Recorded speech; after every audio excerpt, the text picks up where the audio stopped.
Jeff Brown. Here's what Jeff and I have in common. My wife loves cute hockey players, right? My wife used to call Jeff Brown the Paul McCartney of the St. Louis Blues. I don't get it, Jeff. I don't get it. But you know what? At least we got the cute thing working together. You know what I'm saying?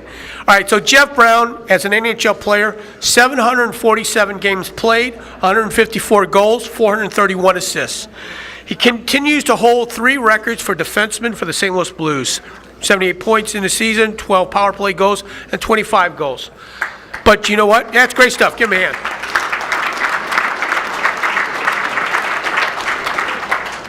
But that's not why he's going to the Hall of Fame.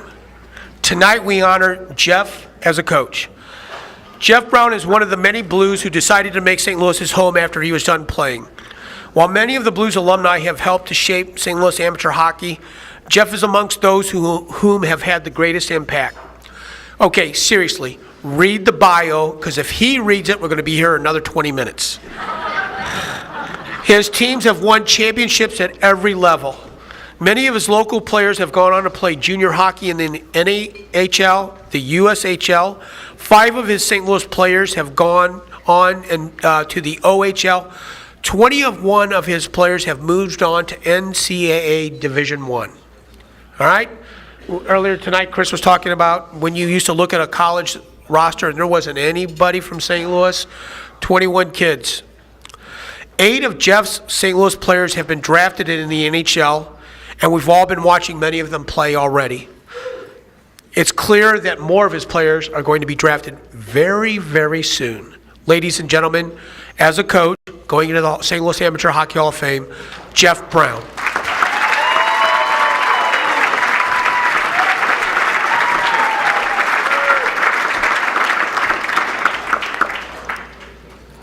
I think I can follow up that auction schmozzle that you guys just had.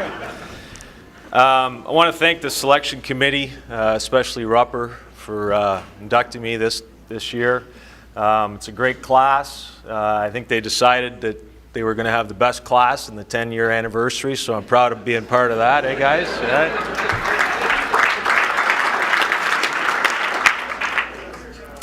John, I know it's a little different with daughters, but my boys wanted to be goalies too.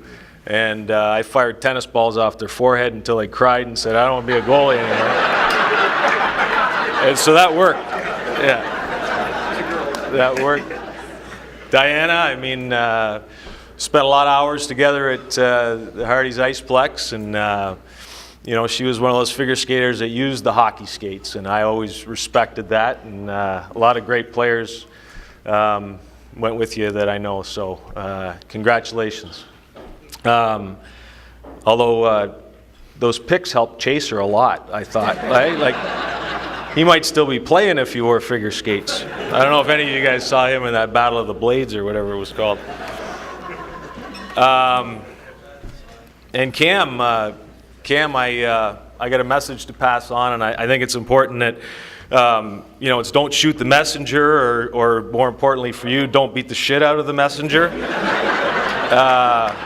But Murph and I played golf with Tim Peel and Marty Brodeur this morning, and Marty's an old teammate of Cam's, and he wanted to wish him well and congratulations, and then he went on to say that he thinks he outscored Cam one year. So.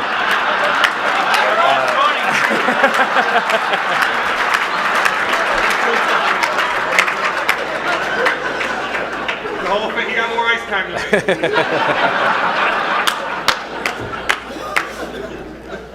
I need to thank some people here before Rupper puts the music on. So my mom and dad are both about to turn 90 up in Ottawa. Obviously, unfortunately, they can't be here. Married over 65 years, and I owe everything to them. They're great people.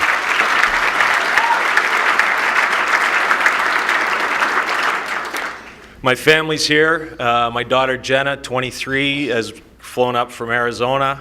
Love her very much. She had to put up with all the hockey through the years.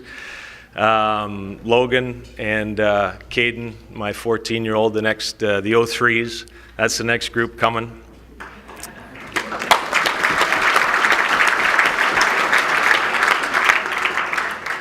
And then Lena, obviously, for taking care of the home life while I'm on the road and all that kind of stuff. And although I've been home for a while now, retired, and she's probably dying for me to go on a road trip again.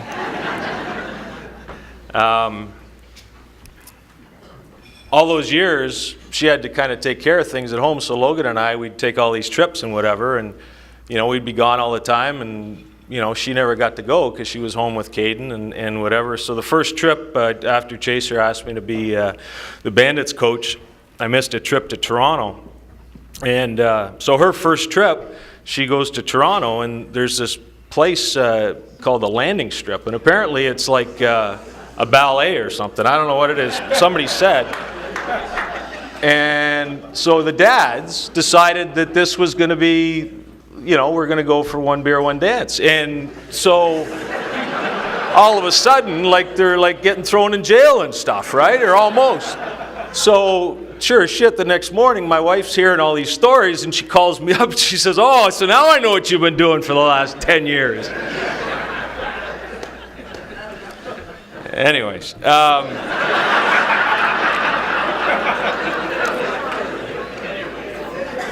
I need to thank the Blues organization for bringing me here in 1989.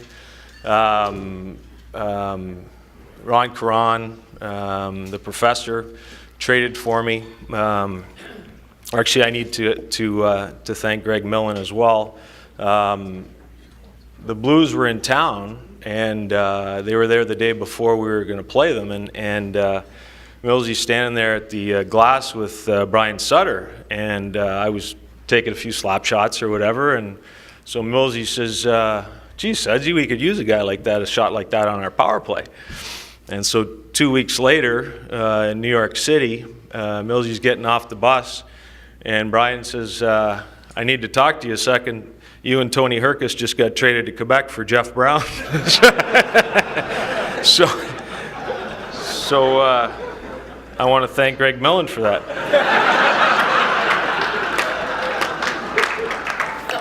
No, I wouldn't have never known. For me, St. Louis was so far away, and no idea. When we first moved here, it was like St. Louis misery, as my wife would call it a little bit. But I never, I've never been to a place where it's made me feel so at home, and all the great people that I've met and through hockey and all that kind of stuff, and really blessed to come here. So the misery thing was kind of something that, I don't know, I just made it up. So I got traded in '94. It was the only time I got traded where I actually cried. It was the worst day of my life. I felt like I was going to make a home here and live here the rest of my life. My wife found out at Schnuck she was in line, and somebody said, "Hey, I heard they traded that Jeff Brown guy." And she's like, "What?" And she left all her stuff on the belt and ran home. I on the other hand, was golfing at, I can't remember the course, off by Manchester there, and I told the pro, I said, "If you hear that I've been traded," because back then there was no cell phones or whatever, and if you heard that I've been traded, make sure you let me know. I don't want to be golfing, and make sure you bring beer. So me and my buddy are golfing, and we're walking off the 17th hole, and I look up the 18th fairway, and here's the pro running down the middle of the fairway, dangling a six-pack like this. And I'm like, "You're shitting me, I just got traded."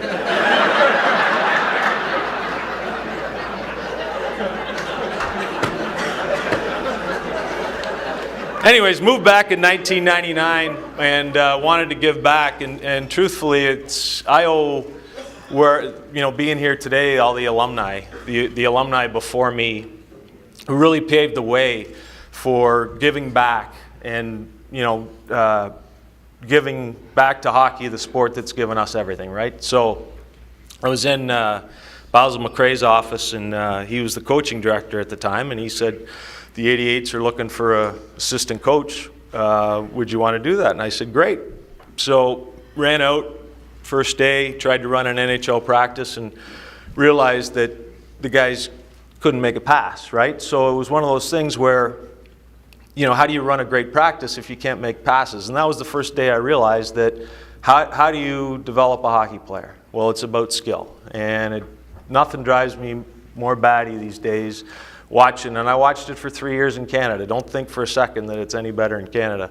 I watched my younger boy, for 3 years spend half practice on his knee listening to a coach bloviate about some stupid system, right? Systems at youth hockey are selfish for the coach, in my opinion, right? You teach the skill. The next level, what do you look for? You look for a guy that can skate, pass, shoot, compete, right? You don't look for a guy that can do the trap great. And so that's what I based my whole coaching philosophy on, was just develop the kid's skill. And I was fortunate that there was a whole bunch of guys back in those days that were in the alumni room, and we talked about skill, and we talked about a lot of different things. There was guys, and it wasn't just alumni guys. Gobes is here today. Jordan Janes, who won a national championship with Al with the 96s. Incredible. Scott Sanderson and Larry Sanderson that ran our midget program for years have done an incredible job. And then some of the alumni that were there. So, sorry, I lost my spot there, but so the 88s, Mike Murphy was my assistant coach, and Mark Reeds, who we certainly lost way too young.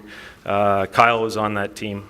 But we had a good young team that they worked hard, and we weren't supposed to be the best, but it was great when we could surprise some people. One year we went to regionals up in Chicago, and Mission had beaten the shit out of us all year long, and their parents had already bought tickets to nationals or whatever, and we started the game, and we're in the finals, and we're getting outshot about 11-0, and we're just getting destroyed, and our goalie's standing on his head, and all of a sudden we dump the puck in, and it hits the Zamboni thing, and the goalie's behind the net, and we score a goal. Anyways, long story short, we ended up beating them, and we got outshot about 50-10, but it was great. We offered to purchase their tickets from them. That was a great conversation. It was nice to have. But Murph had some great lines through the years. One day he walked in and he said to the boys, we're trying to talk about patience.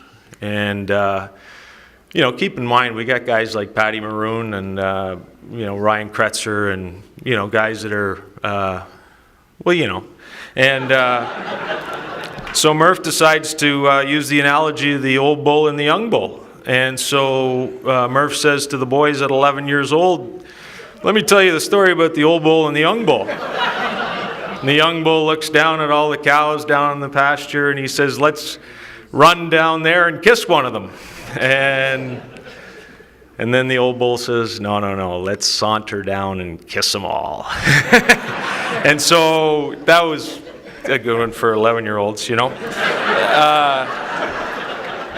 But Kretz looked over at Patty and he goes, are you kidding me? Tell the real story, Murph.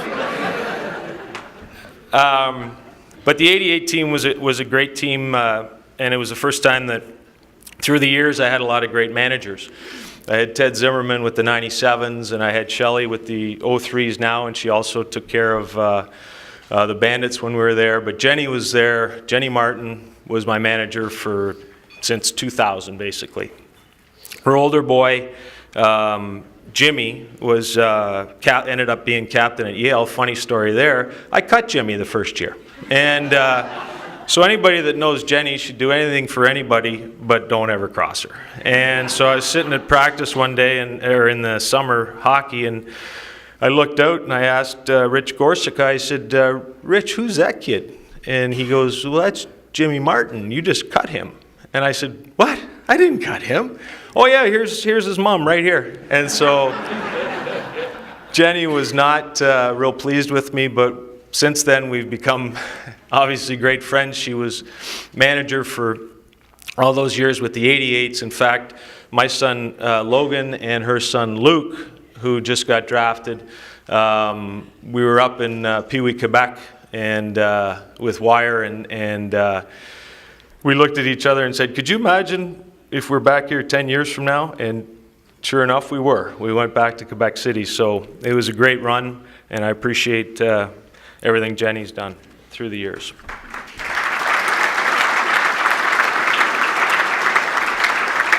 I know the music's coming here. So the AAA, then we went back to the 98s, and yeah, there it is.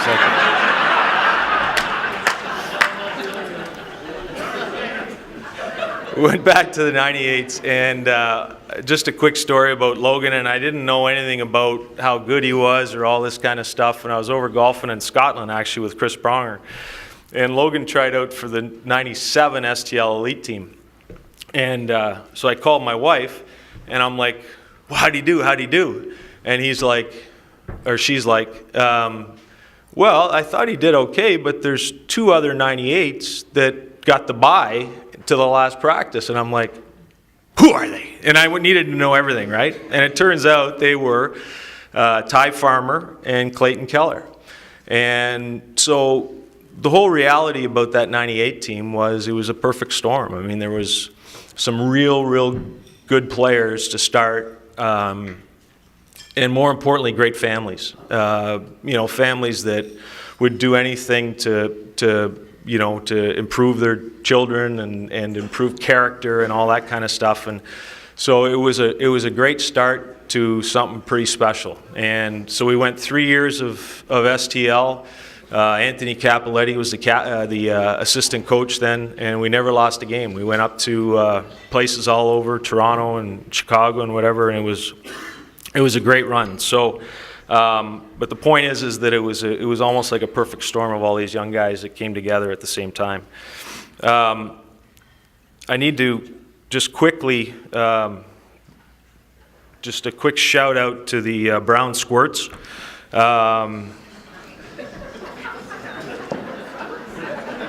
And Network 54.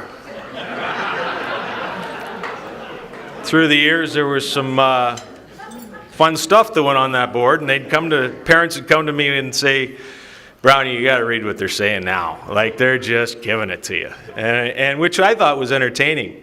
But a few times they started talking about my son. I wasn't too happy. But through the years, I can honestly say that I never posted anything, and but it was quite entertaining.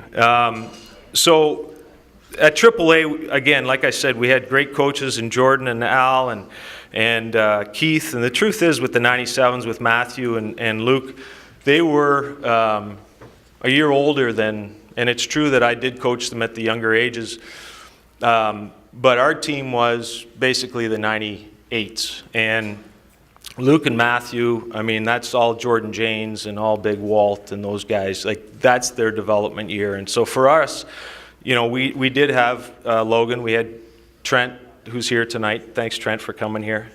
Brandon Percelli. We had Clayton. Luke, who just got drafted this year, and unfortunately he wasn't able to get drafted with the rest of the guys. But it was a real special group, and then Joseph Wool as well. So I think it's important to say that, and what I've always told my guys is that I will never take the credit for the success that you have. I will give everything I have to give you the knowledge to put you in a position to be successful, but at the end of the day, it's up to you.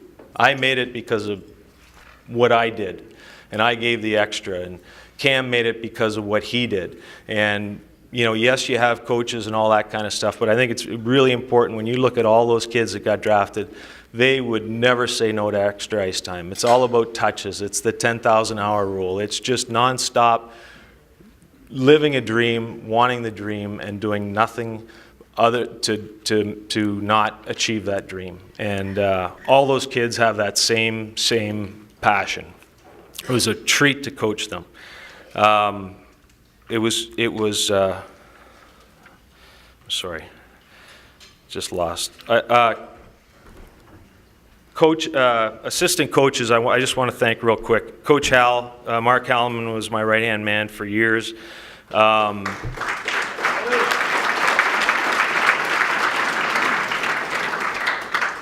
He was the good guy, for sure. My coaches with the Bandits, Rocky, Timmy, and Stewie, who are all head guys in the North American Hockey League. Adam, who's at Adrian right now, who was my assistant in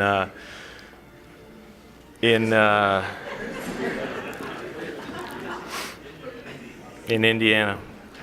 I want to thank Hardee's. I mean, I lived half my life there at Hardee's. I was there 12 hours a day with Lloyd and all the people that are there. I mean, we saw each other each day, and it was it's one sad thing to drive by that rink. But you know, Lloyd deserves a lot of credit. He was really instrumental in helping the development of a lot of the guys out in Hardee's. So thank you, Lloyd.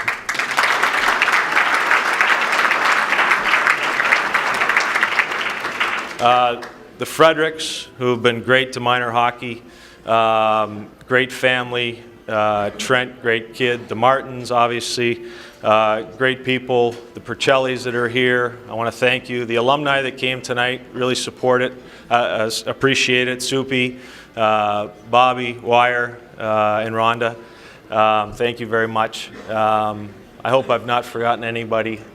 We talked about the Murphys. Helen Carey, who's everything for AAA right now. She messed up on the size of my jacket the other day, but that's okay. We'll forgive her because she works tirelessly on AAA. So, again, I want to thank everybody. This is an unbelievable honor. We've moved back here, and this is home for us now. Ottawa is my home, but St. Louis is my children's hometown, and we plan on being here a long, long time. So thanks very much.